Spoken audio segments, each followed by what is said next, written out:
जी बिस्मिल्लाहिर्रहमानिर्रहीम अस्सलाम वालेकुम वरहमतुल्लाहि वबरकातुहू। मेरा नाम है डॉक्टर मोहम्मद मुज़म्मिल हसन। एक नए सेशन के साथ आपकी खिदमत में हाजिर। तमाम तारीफ़ें अल्लाह पाक के लिए। हमारे साथ मिलकर ज़रूर शरीफ पढ़ लें। अल्लाहुम्मा सल्लि अला मुहम्मदिन व अला आलि मुहम्मदिन कमा सल्लैता अला इब्राहीम व अला आलि इब्राहीम इन्नका हमीदुम मजीद। अल्लाहुम्मा बारिक अला मुहम्मदिन व अला आलि मुहम्मदिन कमा बारकता अला इब्राहीम व अला आलि इब्राहीम इन्नका हमीदुम मजीद। 7:35 का टाइम हो गया। सुबह से निकले हुए हैं तकरीबन 8:30 बजे के, और अभी हम काला शाह काकू से को आधे घंटे के फासले पे हैं। मेरा ख्याल है कि हम एक घर जाते 9:30 बजे का टाइम हो जाएगा। मेरे साथ डॉक्टर वकास साहब मौजूद हैं, और डॉक्टर वकास साहब जो हैं वो ड्राइविंग के जो फ़राइज़ हैं वो सर अंजाम दे रहे हैं। तो आपको बताना ये चाहते हैं कि इतना सफ़र तय करके पूरा दिन लगा के, ठीक है जी, और 2 प्रोफेशनल बंदे, डॉक्टर साहब तकरीबन 11 साल एक्सपीरियंस हो गया डॉक्टर साहब का डेयरी में, बल्कि 12 साल हो गया, मुझे तकरीबन 16 साल हो गए। हम घर से निकले हैं और पूरा दिन लगा के इतना दूर बॉर्डर के पास नारोवाल वाली साइड पे आके जानवर देखे हैं, उनको चेक किया है, बाजू डाली है, पास किया है, और फिर जाके जो है हमने फैसला किया है कि आया ये जानवर हम लेंगे या नहीं लेंगे। ठीक है जी। तो पहले नंबर पे तो डॉक्टर साहब ये बताएं, ये इतना सफ़र जो आपने तय किया है, अब तो पेट्रोल की प्राइसेस भी बहुत ज़्यादा हैं। मेरा ख्याल है कि टैंकी से ऊपर पेट्रोल लग जाना है। ठीक है जी। आपकी टैंकी कितने में फिल होती है? आइडिया नहीं सर। मैं बताता हूँ, मेरा रोज़ का काम है डॉक्टर साहब। मेरी यारस 16,000 में फिल होती है, तो इसकी टैंकी जो है यारस से कोई मेरे ख्याल को 2-4 लीटर ऊपर ही होगी। ऊपर ही है। ठीक है जी। चले 16,000 भी लगा लें आप। 16,000 का पेट्रोल हो गया, फिर जनाब जो टूल टैक्स वगैरह देना है, और डेफिनेटली डॉक्टर साहब को भूख भी लग जाती है। डॉक्टर साहब का जो है वो डॉक्टर साहब का जो है वो सेवा भी डॉक्टर साहब ही करनी है। तो 20,000 रुपया कम अज़ कम जो है, सिर्फ ये वो खर्चा है जो आज के दिन हमने किया है। हमारी 2 बंदों की दिहाड़ियाँ ये आप इसमें काउंट ना करें, ठीक है। इतना सफ़र तय करने के बाद अच्छे जानवर जो है वो तलाश होते हैं।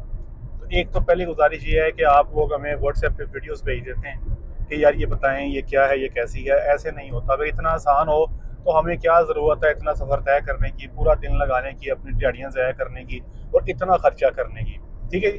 तो डॉक्टर साहब ये बताएं, इन एनिमल्स की वीडियो हमारे पास पहले आई थी, वीडियो भी आई थी, लेकिन हम मौके पे आकर जो है पूरा डाटा बनाया। आपने एक एक जानवर को चेक किया, और थनों का डाटा अलहदा बनाया, और अंदर से बच्चेदानी जो चेक किया उसका डाटा अलहदा बनाया, फिर जाके जो है वो फैसला हुआ है। अच्छा डॉक्टर साहब ये बताएं कि जो एनिमल हम लेके आ रहे हैं आज, ये कौन से जानवर हैं और हमारा इनके ऊपर क्या प्लान है? सर जी, एनिमल तो HF के हैं। ठीक है। अमेरिकन हाँ जी, अमेरिकन फ्रीजियन है ये एनिमल्स जो हैं, और अल्हम्दुलिल्लाह एक अच्छी डील जो है वो बन गई है। डॉक्टर साहब पहले बताएं कि ये फार्मर इन्होंने ये अमेरिकन जानवर कहाँ से लिए? सर ये इन्होंने हैप्पी कैटल फार्म से लिए थे। ठीक है। असल में इनका जो पहले काम था वो था बफलो के साथ। ठीक है। तो इनका दूध सेल हो रहा था तकरीबन 240-250 पर केजी। बिल्कुल ठीक है। इनकी विसिनिटी में कोई और फार्म नहीं है, तो इन्होंने सोचा कि क्यों ना साथ को जो है वो वलैती गाय रखी जाए। हाँ जी, उसका क्योंकि दूध ज्यादा है, तो वो जो फार्मर अक्सर करते हैं कि जी इन्ने ज़रबे इन्ने तजर्बे इन्ने इक्वल वो पैसे बन के ढेर सारे। अब बफलो दे रही है मिल्क 10 लीटर की एवरेज, 8 लीटर की एवरेज से वो दे रही होंगी। 100 एनिमल थे इनके पास। ठीक है। बफलो के। ठीक है। तो इन्होंने देखा कि यार 8 ज़रब 240 ये तो इतने पैसे बनते हैं। ठीक है। ठीक है। तो इन्होंने देखा कि यार कौ जो है वो मिनिमम 30 लीटर तो देगी। 24 रुपए 240 रुपए 7500 हो गया। हाँ जी ठीक है। तो वो कैलकुलेशन के हिसाब से जो है ना मामला फिट थे। ठीक है। तो इन्होंने वो स्विच किया, कौ पे आ गए। सारी भैंसें सेल कर दी, भैंसों की जगह पे ये वलैती जानवर ले आए। जी डॉक्टर साहब कितने जानवर लेकर आए? सर 9 एनिमल जो है वो क्लोजअप में लेके आए हैं, और 12 एनिमल जो हैं वो हीफर्स हैं जो एबल टू ब्रीड हैं। ये क्या बात हुई डॉक्टर साहब? ये मिल्किंग में 9 जानवर ले आए क्लोजअप के, और 12 हीफर्स क्यों लेकर आए? सर वो हीफर इसलिए लेके आए कि वो जो सेकंड परचेजिंग थी ना वो उन्होंने इस हिसाब से कर ली कि हमें नहीं करनी पड़ेगी, हमारी बछड़ियां बच्चा हाँ लेके आएंगी। जी, हमारी बछड़ियां जो है ना वो काफ करके आ जाएंगी, तो हमें सेकंड परचेजिंग जो है ना वो अभी कर ली है। ठीक है। ठीक है, और उसमें से ये भी थोड़ा सा होता है कि चले यार वो साथ दूध आ रहा होता है, तो वो डेली जो, पल जाती हैं, हाँ जी, इनकम आ रही होती है, तो उससे आपको वो इतना नहीं होता कि महसूस नहीं होता। हाँ जी, कि हम इन पे खर्चा कर रहे हैं। ठीक है।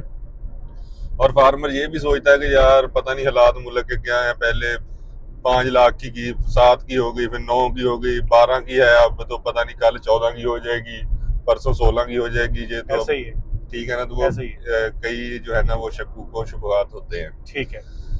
तो वो ले आए सर, लेके जो जब काफ किया है 9 कॉज ने, तो वहां पे दूध लेने वाला कोई नहीं था।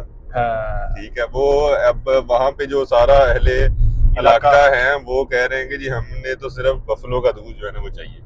अच्छा, हमने बफलो का ही पीना है, कौ का दूध तो हमें पसंद ही नहीं है ना, हम पीते हैं, पीना ही नहीं है। पिट पिट थक गए ये लोग। मैं बड़ा हैरान हुआ इस चीज से। डॉक्टर साहब, इनके दूध की रिपोर्ट भी बताएं आप। सर इनकी जो फैट थी वो 4.4 थी, 4.4 दूध की फैट थी, और 9.2 और समथिंग इनके SNF थे, 14 प्लस इनका TS था। इसके बावजूद जो है वो लोग दूध पसंद नहीं कर रहे इस इलाके के अंदर। और उन्होंने तकरीबन कोई 25 से 30 किलोमीटर जी, अपने इर्द गिर्द चारों तरफ ठीक है, दौड़ लगाई है दूध को सेल करने के लिए। हाँ जी। लेकिन दूध नहीं सेल, हर होटल वाला, हर ढाबा, हर बेकरी वाला, गवाला, हर घर वाला, मतलब नफसियाती तौर पे लोग जो थे वो गाय का दूध लेने को तैयार ही नहीं है। अच्छा, हमारे 2009-10 में डॉक्टर साहब कुछ इस तरह की सिचुएशन फैसलाबाद में थी, लेकिन फैसलाबाद में अपना ट्रेंड चेंज हो गया। अब लोग गाय का दूध बड़े शौक से पी रहे हैं। फैसलाबाद हो गया, लाहौर हो गया, इस्लामाबाद हो गया। तो ये नरोबाल में अभी भी लोग जो है ना वो नहीं शिफ्ट हो पा रहे। और वो अब हुआ अल्टीमेटली ये कि जब दूध नहीं बिका, तो अब ये क्या कर रहे हैं कि रोजाना की बुनियाद पे दूध से घी निकाल रहे हैं, और घी निकालने के बाद जो लस्सी है वो ज़ाया कर रहे हैं। डॉक्टर साहब, ये बड़ी अफसोस की बात है। हाँ जी, कि दही लगाते हैं, दही जमाने के बाद मक्खन निकाल के उसका घी बना रहे हैं, और घी भी सिर्फ 2200 रुपए केजी बेच रहे हैं। मतलब कुछ भी नहीं है, 2200 रुपए केजी क्या रेट है? कुछ भी रेट नहीं है। जो अच्छा घी है आपका वो 45 रुपए केजी है। ठीक है जी। तो जो लस्सी बचती है वो भी ज़ाया कर रहे हैं। फिर बाकी दूध का ये खोया लगा रहे हैं, उनकी फ्रिजें जो है खोए से भरी पड़ी हैं। खोया भी लेने तैयार नहीं है वाम के जनाब, एक गाँव ने दोता खोया जी। मतलब इस कदर जो है वो मैं सिचुएशन देख के हैरान हुआ कि अल्टीमेटली उन्होंने फैसला किया कि यार गावां सारियां बेचो, तो इन्हीं जगह से दोबारा जड़ा है ना जी वो अपना बफलो जो है वो लेकर आए। तो अब वो जनाब पहले बफलो फार्मिंग थी, फिर काऊ पे शिफ्ट हुए, अब गायें सारी सेल करने लगे हैं, और वहाँ पे दोबारा जो है बफलो लेके आने लगे हैं। तो इनके पास कोई 9 के करीब दूध वाले जानवर, वो भी हमारी बात उनसे साथ हो गई है। गायें तकरीबन 2 टाइम की मिल्किंग पे 26 लीटर दूध दे रही हैं, 3 टाइम की मिल्किंग पे ये 30 प्लस के पीस हैं। और अभी इनको फैन शावर बिल्कुल भी नहीं मिल रहा। जब इनको फैन शावर मिलना है, और 3 सीलिंग फैन लगे हैं अभी, वो दूसरे डेयरी फैन नहीं, डेयरी फैन नहीं है, और मक्खी का भी कोई इतना कंट्रोल नहीं है। जैसे ही ये कंफर्टेबल हो गए जानवरों के हवाने में करंट पूरा, ये 30 लीटर प्लस करने वाले पीस हैं। और इसी तरह जो बछड़ी हैं वो माशाल्लाह तकरीबन 340, 330, 350 किलो के आसपास हो गई हैं। वो भी इंशाल्लाह हम अपने पास ले आएंगे और उनको अपने पास ला के प्रेगनेंट करेंगे इंशाल्लाह। तो डॉक्टर साहब, अभी हम अपने दोस्त से बात कर रहे थे फैसलाबाद में। मेरा एक स्टूडेंट है, वो एक फार्म पे काम कर रहा है, 450 रुपए लीटर। डॉक्टर साहब देखें यार, उसने तो सर 14 तबक रोशन कर दी है। 450 रुपए लीटर दूध जो फार्म से लेके जा रहा है, और 500 रुपए लीटर जो घरों में जा रहा है। गाय और भैंस का दूध मिक्स है, और ये कॉलोनीज के अंदर जा रहा है, फैसलाबाद का पोश एरिया। और मेरा स्टूडेंट है वहाँ पे मौके पे काम करता है, वो उधर मौजूद है, कोई सुनी सुनाई बात नहीं है। तो ये एक ही मुल्क है, एक ही शहर है, और 2 निज़ाम है। एक ही जगह पे मतलब कि दूध 150 का भी लेने को तैयार कोई नहीं है, और एक जगह पे लोग 450 का भी ले रहे हैं। खैर, ये तो डिबेट हो गई। डॉक्टर साहब, ये बछड़ियाँ जो है अब इनको लाएंगे, प्रेग्नेंट करेंगे इंशाल्लाह। डॉक्टर साहब, थोड़ा सा रिस्क नहीं ले लिया? मतलब अब आगे गर्मी है, मई जून जुलाई अगस्त के महीने हैं, और हमने जनाब इनको प्रेग्नेंट करना है इन 4 महीनों में। तो कम फटे वाला नहीं डॉक्टर साहब? सर जी है तो थोड़ा सा रिस्क, लेकिन इंशाल्लाह उम्मीद है कि इंशाल्लाह हम कामयाब हो जाएंगे। चैलेंज करने वाली ज़ात तो जी अल्लाह की है। कोशिश हमारे हाथ में अल्लाह ने दी है कि आप कोशिश करें। रिजल्ट्स जो हैं वो मेरे अल्लाह के पास हैं। तो रिस्क लिया हमने, डेफिनेटली लिया, लेकिन हमने ये इस चीज़ को ज़हन में रखते हुए रिस्क लिया है कि अभी मार्केट में जानवर उस से मिल नहीं रहे। मिल भी नहीं रहा, और दूसरा ये भी है कि डॉक्टर साहब मतलब एआई आप करते हैं, मैं करता हूँ, हम खुद करते हैं, हमें एश्योरिटी है, हमें श्योरिटी है कि यार हम जो एनिमल को एआई कर रहे हैं, एनिमल में कोई प्रॉब्लम नहीं है, हाँ। एआई का टाइम जो है वो ठीक है। दरअसल सबसे बड़ी बात यह है कि जो रिकॉर्ड मिलता है ना, जो आप फील्ड से जानवर लेते हैं, 90% रिकॉर्ड सच्चाई नहीं होता। ऐसे ही हम ले आते हैं जानवर, कंप्लेंट्स आती हैं। कंप्लेंट्स आती हैं। अब देखें ना, होता क्या, मैं बताता हूँ। बंदे हमें कहते हैं जी हमें आप जानवर दे के दें, हम उनसे एडवांस ले लेते हैं, ठीक है। एडवांस लेने के बाद हम किसी फार्मर से, आप जैसे फार्मर से हम जानवर लेते हैं। आप कहते हैं जी ये हमारे फार्म का डाटा है, एस मंदी कपड़ा ने, हम वही आपका रिकॉर्ड उठाते हैं और हम वो दूसरे फार्मर को दे देते हैं, और अपनी जो सर्विसेज हैं हम उसके मद में चार्ज भी कर लेते हैं। अब होता क्या है, कल को वो गायें जब बच्चे देती हैं वहाँ जाके, वो जड़े सैक्सी बंदे सारे बच्चे ठोक देने, तो वो फार्मर जो है ना, सीधा स्ट्रेट फार्मर जो है ना, वो कहता है डॉक्टर साहब तुसी दूसरी पढ़ के फ्रॉड कर दे। तो इस बात से ना जी बड़ा दुख होता है कि यार, अब बात ये है कि अब हम जिस बंदे से हमने गायें खरीदी, वो आप जैसे फार्मर हैं, अब उस फार्मर से कुरान पाक पे हलफ तो हम लेने से रहे कि भाई ये सानू हलफ दो कि असी जनाब जड़ा ना जी अपना वाकई सैक्सी बंदियां ने, वो सर तुसी हलफ मंगोगे भी तो उन्हें कहना जाओ भाजो, जाओ भाजो, उसने कहना आप, वो एक लहरा बहस शुरू हो जाती थी, आप जी हम पे इतमाद नहीं कर रहे, आप ये तो फलाना, वो एक लहरा बहस शुरू हो जाती, उन्होंने कहना असि तुहानू देनियां ही असि नहीं, तुहानू 100 बंदा लेने वाला, 100 बंदा लेने वाला। अब इस किस्म की सिचुएशन में अल्टीमेटली जो है ना, वो हमें फिर प्रॉब्लम बनती है। अब ये जो हमने अपने हाथ से सीमन रखा होता है ना, इसके बारे में हम अश्योरिटी से नीचे उतरने, इसमें हमें अश्योरिटी होती है कि यार अल्हम्दुलिल्लाह जानवर हमारे हाथ के सेक्सीमन के गब्बन है, तो ये जो है ना प्रॉब्लम नहीं। इसीलिए इतना मुश्किल काम करते हैं, बछड़ियाँ अच्छी तलाश करते हैं, बाद में उनको खुद प्रेग्नेंट करने। इस पूरे पैंडे में हमारे से ज़्यादा फार्मर का फायदा है। वो पूछे कैसे, अब आज इन्वेस्टमेंट गई है, 12 बछड़ियाँ ली हैं, ठीक है, ये हमारी इन्वेस्टमेंट हो गई है।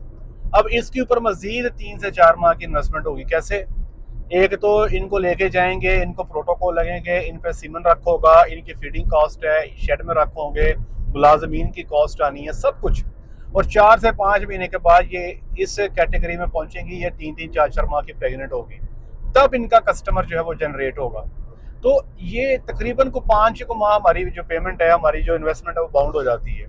इसके मुकाबले में कितना आसान है कि किसी फार्मर से खरीदो और 10 दिन बाद किसी दूसरे फार्मर को बेच के, 10 दिन बाद, 2 दिन बाद अगले दिन बेच के अपने पैसे हरे कर लो। कितना आसान काम है। लेकिन इसमें जनाब हमसे जो है ना जी, वो गारंटियां नहीं दी जाती। लोग कहते हैं गारंटी दो, भाई हम गारंटी कैसे दे दें यार, हम अपनी गारंटी तो दे सकते हैं कि वाकई सेक्सी मन है, दूसरों की गारंटी हम कैसे दे दें। इसलिए ये एक ट्रबल सम मामला था, एक ट्रबल सम फीचर है जिसको जो हमें फेस करना पड़ा। तो इसके लिए हम ये कोशिश कर रहे हैं। अब हमने कैटेगोरिकली, हमारी टीम ने डिसाइड कर लिया कि अब जो जानवर हम प्रेग्नेंट कर रहे हैं इंशाल्लाह अज़ीज़ अल्लाह के फजल से, सिर्फ उसी को हम गारंटी करेंगे जो हम किसी सेटअप से जानवर लेके देते हैं, वो चाहे कौन सा सेटअप भी है, हमारी तरफ से उसकी कोई गारंटी नहीं। वो हाँ, अगर कोई हमारा किसी सेटअप पे स्टूडेंट है, वहाँ पे काम कर रहा है, हाँ जी, और हमें श्योरिटी है कि उसने सेक्स सीमन रखा है, जिस पे हमें तो उसकी हम गारंटी करेंगे। लेकिन वो बंदा जो ABCD बंदा है, जैसे अब आप में से कई लोग देखते हैं, आप में से कई सारे लोग राब्ता भी करते हैं कि डॉक्टर साहब हमने जानवर सेल करने हैं, आप हमसे वीडियो शेयर करते हैं, हमारा आपके साथ मामला भी हो जाता है, तो हम आपकी गारंटी सेकंड बंदे को तो बिल्कुल भी नहीं देंगे। हमने ये फैसला किया हमारी टीम ने कि हम बताएंगे कि ये रिकॉर्ड मिला है फार्मर की तरफ से, उन्हें कितना को सच्चा है अल्लाह जाने, सिंपल इज दैट। इसका हल ही है, क्योंकि यहाँ पर बाद में लोग सारी बंदूकें जो हैं वो हमारी तरफ सीधी कर देते हैं और इनको लगता है कि यार ये फ्रॉड हैं, ये ऐसे हैं, क्योंकि हमें एक ही काम आता है, बस सीधा चुप करके फ्रॉड कह लो किसी अगले बंदे को, अल्लाह अल्लाह खैर सल्ला। आपकी सारी मेहनत तबाह हो जाती है और आपकी सारी जो है ना, जो आपने इतनी एफर्ट की होती है, वो सारी एफर्ट लोग जीरो कर देते हैं। इतना अच्छा एनिमल होता है, बेशक वो 40 क्रॉस किया खड़ा हो, डर से जानवर 40 लीटर भी कर देना, हाँ, बच्चा तो नहीं बर्दाश्त करता, बच्चा नहीं बर्दाश्त होता। ठीक है ना जी।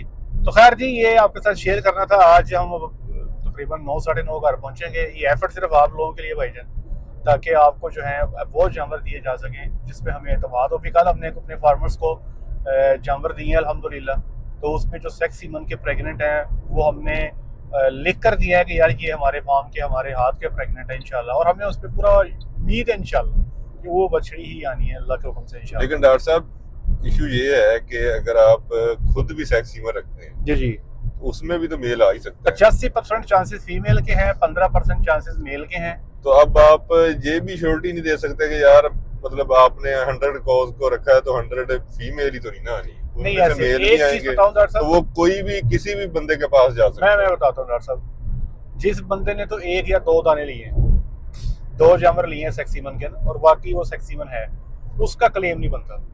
क्योंकि मिसाल के तौर पे उन्हें एक बच्चा आ गया, एक बच्ची आ गई, उन्हें कहना मेरा 50% हो गया। हमेशा क्लेम जो सेक्सीमन का बनता है वो 10 की तादाद में जामर हो तो फिर उसके ऊपर क्लेम बनता है, क्योंकि 15% चांसेस फिर भी होते हैं कि आपके पास जो है वो मेल आ जाए। 10 में से कितने मेल आए तो क्लेम बनता है? 10 में से अगर 2 से ज्यादा मेल आए तो क्लेम बनता है। इंटरनेशनल तो यही है डॉक्टर साहब, ठीक है जी, वरना 2 मेल आ जाए तो क्लेम नहीं है, ठीक है। अच्छा, एक और ऑडियंस को बताएं कि जो ब्लाइंड टीट का मामला हुआ वो कैसे हुआ? हाँ, एक और चीज मैं आपको बताना चाहता हूँ कि कई दफा जानवर लिए जाते हैं, हमारे खुद के साथ भी ऐसे होता है कि जानवर लिया और सीधा सीधा सीधा वो मोटर पे चढ़ना है, जानवर लिया और सारे थाने उसके ठीक है। जब उसने बच्चा दिया है तो बच्चा देने पे हैवाना उसने पूरा बनाया है, चारों थन पूरे बनाए हैं, लेकिन जब वो मिल्किंग का टाइम आता तो एक थन नहीं चलता। ये ब्लाइंड टीट है, इसमें कुछ भी नहीं निकलता, इसकी थन के जो है ना स्टार्ट में ब्लॉकेज होती है। तो ये जो ब्लाइंड टीट वाला मामला है, ये सिर्फ और सिर्फ अल्ट्रासाउंड की मदद से स्पेशल टेक्निक के जरिए आप ईफर में आइडेंटिफाई कर सकते हैं कि ये ब्लाइंड टीट है। अदरवाइज आप बछड़ी को हाथ लगा के आइडेंटिफाई नहीं कर सकते कि ये ब्लाइंड टीट है। इसीलिए इंटरनेशनली अब जितने जानवर भी आपके इंपोर्ट के पाकिस्तान में आते हैं, किसी का भी टीट का क्लेम नहीं होता, ठीक है। ब्लाइंड टीट का क्लेम नहीं होता, किसी का अगर भी नहीं होता, किसी का भी नहीं होता। अच्छा, वो भाईजान खत्म कर दिया उन्होंने। ना करो यार। हाँ जी, खत्म कर नहीं, दिया। अगर किसी ਦੇ ਵਿੱਚ ਨਾੜ ਪੈ ਗਈ ਉਹ भी सारे भावे थन कटिया जावे, फटिया जावे, कंप्लेंट क्लेम है ही नहीं। ना करो यार। हाँ जी डॉक्टर साहब, कहने कितने करते हो यार डॉक्टर साहब। आप लोगों ने जब जानवर इंपोर्ट किए थे ना, वो जमाने अच्छे थे। तब ये होता था कि एक थन का 25% क्लेम है, हाँ 2 जी। थनों का 50% क्लेम है। ऐसे ही। सर इन्होंने थन का क्लेम ही खत्म कर दिया, अब थन का क्लेम है ही नहीं। अच्छा, हाँ जी, ਅਸੀਂ ਲੈ ਭੁਗਤੀਆਂ ਮੈਨੂੰ ਅੱਜ ਲੱਗਦਾ ਪਿਆ ਪਤਾ। ਅਸੀਂ ਭੁगतियां सानू पूछो। महाराज जी हमारे पास से जो जानवर लेके जाएंगे वो इंशाल्लाह साड़ू तो नहीं होगा, वो आप चेक भी कर सकते हैं अपने डॉक्टर को लाके, लेकिन ब्लाइंड टीट का कोई क्लेम नहीं होता, क्योंकि वो ना ਤੁਹਾਡੇ डॉक्टर ਨੂੰ पता लगना है और ना सानू पता लगना है।